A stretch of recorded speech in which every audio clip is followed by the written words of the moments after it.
Assalamualaikum warahmatullahi wabarakatuh. Nama saya Arden Lanugraha dari Manajemen 20B ingin menjelaskan tentang tugas TPAI yang berjudul tentang pasar modal syariah. Yang pertama langsung ke pendahuluan. Pasar modal syariah merupakan pilihan bagi yang ingin melakukan transaksi jual beli surat berharga tanpa bertentangan dengan prinsip syariah Islam.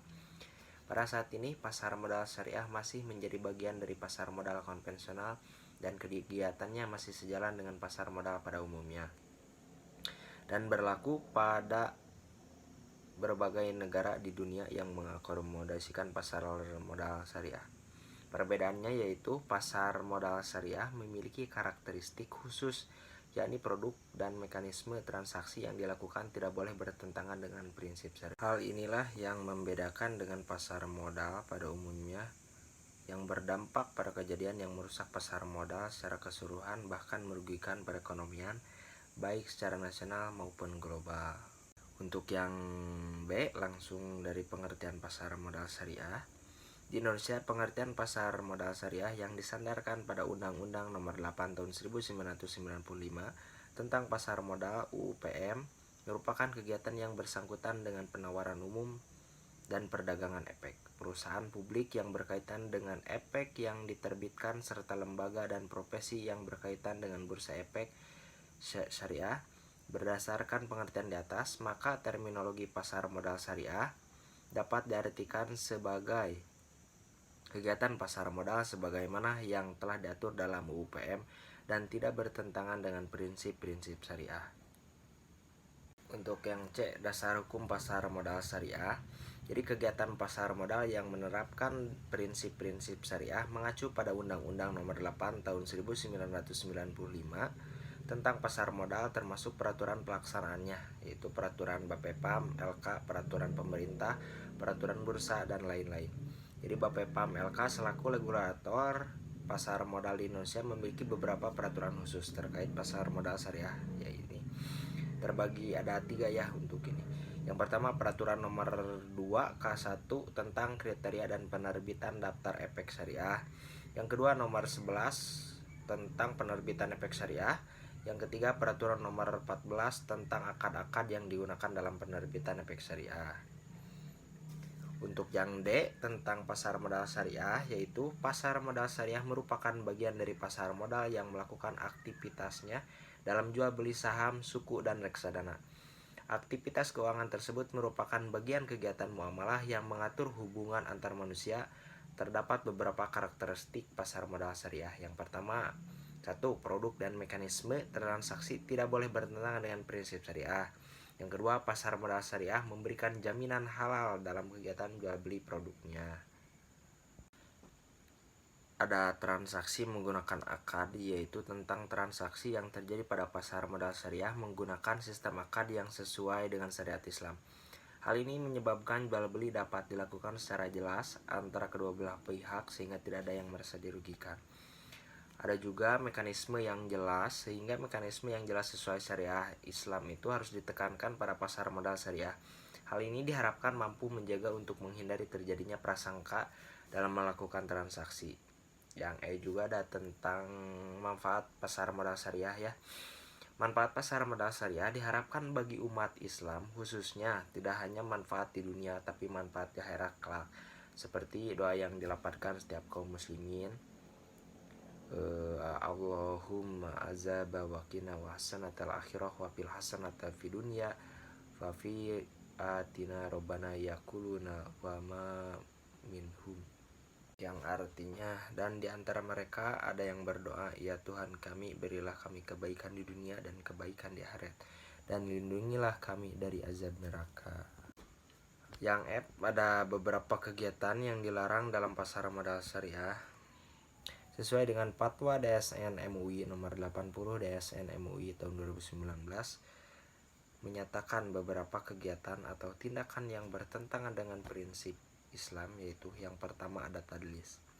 Tadlis tindakan menyembunyikan kecacatan objek akad yang dilakukan penjual untuk mengelabui pembeli supaya objek terlihat dalam keadaan baik. Yang kedua ini ada tagrir ya. Tagrir berasal dari bahasa Arab Goror yang artinya akibat, bencana, bahaya, resiko, dan ketidakpastian. Dalam istilah fikih muamalah berarti melakukan sesuatu secara membabi buta tanpa mengetahui pengetahuan yang cukup atau mengambil resiko sendiri dari suatu perbuatan yang mengandung resiko tanpa mengetahui dengan tepat apa akibat atau masuknya kancah resiko atau memikirkan konsekuensinya. Upaya mempengaruhi orang lain dengan ucapan atau tindakan yang mengandung kebohongan, dan tindakan ini dilakukan guna mempengaruhi orang lain agar melakukan transaksi.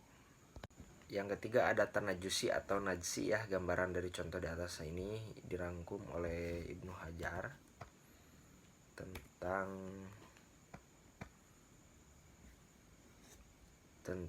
tindakan menawar barang dengan harga lebih tinggi oleh pihak yang tidak memiliki tujuan atau membelinya.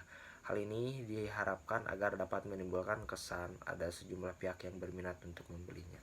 Yang keempat ada ihtikar. Sebelum itu, untuk menjelaskan ihtikar juga adalah membeli suatu barang yang sangat diperlukan masyarakat pada saat harga mahal dan menimbunnya, kemudian akan menjual lagi pada saat yang harganya menjadi lebih mahal gitu, jadi penimbunan. Yang kelima ada gisisi. Salah satu bentuk tadlis yaitu penjualan menjelaskan keunggulan barang yang dijual tetapi menyembunyikan kecacatannya tersebut. Yang keenam juga ada gabin. Gabin itu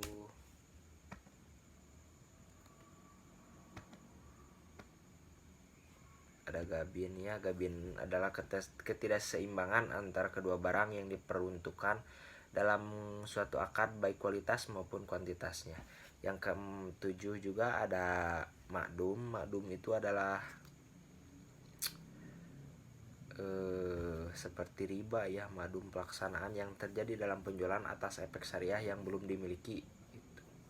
Untuk yang ke-8 juga ada riba. Riba itu tambahan yang diberikan dalam pertukaran barang, yaitu ribawi, al-amal al-ribawiyah, dan tambahan yang diberikan atas pokok utang dengan imbalan penangguhan pembayaran secara tertulis. Larangan riba juga udah jelas ya dari syariat Islam. Untuk yang G ada perkembangan pasar modal syariah di Indonesia ya. Untuk sebagai informasi ini, jadi perkembangan pasar modal syariah cukup menggembirakan berdasarkan data Otoritas Jasa Keuangan atau yang kita sebut OJK. Dana kelolaan atau nilai aktiva bersih dari NAB reksadana syariah per akhir Maret kemarin 2020 mencapai 57,42 triliun, naik 6,87% ya, dibandingkan NAB reksadana syariah per akhir Desember 2019 sebesar 53,73 triliun. Adapun sejarah perkembangan pasar modal syariah di Indonesia ini mulai sejak diterbitkannya reksadana syariah oleh PT Dana Reksana Investment Management pada tanggal 3 Juli 1997 dan kemudian Bursa Efek Indonesia yang dahulu Bursa Efek Jakarta. Untuk pasar modal syariah sebagai alternatif ya, sustainable capital market, perkembangan pasar keuangan yang muncul melalui mekanisme pasar modal merupakan pasar sekunder yang menghasilkan capital gain. Pasar sekunder ini terbentuk melalui aliran dana antara pemilik modal pada sektor rumah tangga semakin besar hubungannya memberikan keuntungan antara pihak-pihak yang bertransaksi di pasar sekunder. Untuk yang terakhir tentang rangkuman materi, jadi pasar modal syariah merupakan pilihan bagi yang ingin melakukan transaksi jual beli surat berharga tanpa bertentangan dengan prinsip syariah Islam. Walaupun pada saat ini pasar modal syariah masih menjadi bagian dari pasar modal konvensional dan kegiatannya masih sejalan dengan pasar modal pada umumnya dan berlaku pada umum pada sebagai negara di dunia yang mengakomodasikan pasar modal syariah seperti terjadi di Amerika Serikat dan Malaysia. Adapun manfaat pasar modal syariah yang diharapkan bagi umat Islam khususnya tidak hanya manfaat di dunia, tapi manfaat juga di akhirat. Sedangkan prinsip pasar modal syariah terdiri dari investasi halal sesuai syariah, pengguna uang sebagai alat penukaran dan risiko. Terima kasih. Mungkin cukup sekian yang bisa saya sampaikan tentang materi pasar modal syariah. Kurang lebihnya mohon maaf. Akhirul kalam. Assalamualaikum warahmatullahi wabarakatuh.